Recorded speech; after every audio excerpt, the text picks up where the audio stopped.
దండకారణ్యం ఖాళీ అవుతుందా, లేకపోతే మావోయిస్ట్ పార్టీయే ఖాళీ అవుతుందా? ప్రభుత్వం పోలీసులు పక్కా వ్యూహంతో మావోలను కోలుకోలేని దెబ్బ కొట్టారా? దీంతో మావోయిస్టులకు దిమ్మ తిరిగి మైండ్ బ్లాక్ అయిందా? అందుకే లొంగిపోతున్నారా? ఈ లొంగుబాట్లు భవిష్యత్తులో కూడా కొనసాగుతాయా? బుల్లెట్ నుంచి అన్నలు బ్యాలెట్ బాట పడతారా? What's the story?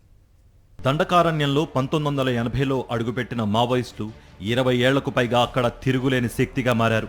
మరో 10 ఏళ్లకు ఆ పార్టీ పీపుల్స్ లిబరేషన్ ఆర్మీకి 12 కంపెనీలు వచ్చి చేరాయి. సాంస్కృతిక విభాగమైన చేతన నాట్య మండలి సభ్యుల సంఖ్య 7,000 దాటింది.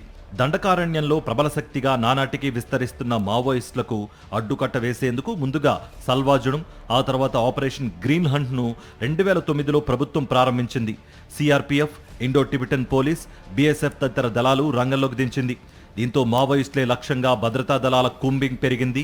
ఎదురుకాల్పుల్లో ఆ పార్టీ సభ్యులు నష్టపోవడం పెరిగింది. పారామిలిటరీని ఎదుర్కొనేలా వరుసగా జరుగుతున్న ఎన్కౌంటర్లను సమీక్షించిన దాదాలు 4 కిలోమీటర్ల నడక వ్యూహాన్ని అమల్లోకి తెచ్చారు.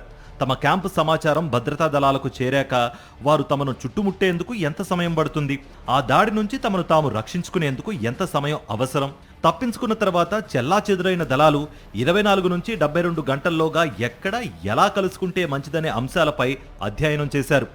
గ్రామం, రోడ్ పాయింట్ నుంచి కనీసం 4 కిలోమీటర్ల పాటు అడవిలో నడిస్తే తప్ప చేరుకోలేనంత దట్టమైన అడవిలోనే క్యాంపులు ఏర్పాటు చేయాలనే నిర్ణయానికి వచ్చారు. అంతేకాక తమ వద్దకు వచ్చే భద్రతా దళాలపై అంబుష్లు చేసే వ్యూహాలు నేర్చుకున్నారు. దానికి తోడు రెండో ప్రపంచ యుద్ధంలో జర్మన్ల యుద్ధ రీతులను అధ్యయనం చేశాక వేగంగా బంకర్లు, బూబీ ట్రాప్స్ నిర్మించడంపై దళాలకు శిక్షణ ఇచ్చారు. దీంతో యాంటీ నక్సల్స్ ఆపరేషన్కు వెళ్లిన బలగాలు అనేక సార్లు మావోయిస్టుల ఉచ్చులో చిక్కుకున్నారు. ఆపరేషన్ గ్రీన్ హంట్ చేపట్టి 10 ఏళ్లు దాటినా సానుకూల ఫలితం రాకపోవడంతో 2017లో ఆపరేషన్ సమాధాన్ తెరపైకొచ్చింది. మావోయిస్టుల ఆర్థిక వనరులపై దెబ్బ కొట్టడం, వారి స్థావరాలను ఖచ్చితంగా కనుక్కోవడం, ఔషధాలు అందకుండా చూడటం, కొత్త రిక్రూట్మెంట్లు తగ్గించే పనిపై ప్రభుత్వం బలగాలు దృష్టి సారించాయి. ఆఖరికి వాయు మార్గాన దాడులకు సైతం తెరతీశాయి.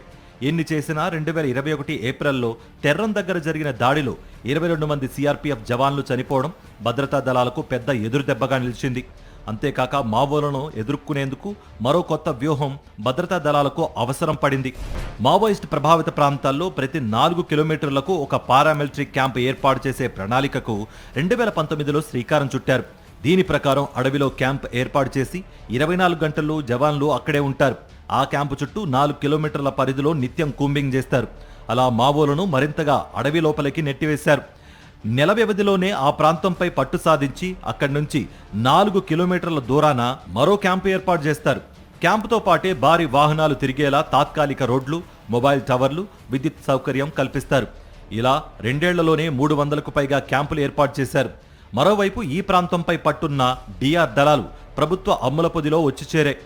దండకారణ్యంలో పరిస్థితులు తమకు అనుకూలంగా మారాయనే నమ్మకం రాగానే 2024 జనవరిలో ఆపరేషన్ కగార్ మొదలైంది. దళాల కదలికలపై మానవ, సాంకేతిక నిఘాతో ఖచ్చితమైన దాడులు చేయడం మొదలైంది. అప్పట్నుంచి ప్రతి ఎన్కౌంటర్ మావోయిస్టులకు భారీ నష్టం చేస్తూ వచ్చింది. చివరకు ఆ పార్టీలో ఓ వర్గం సాయుధ పోరాటానికి సెలవు ప్రకటించి లొంగుబాటుకు సిద్ధం కావాల్సి వచ్చింది.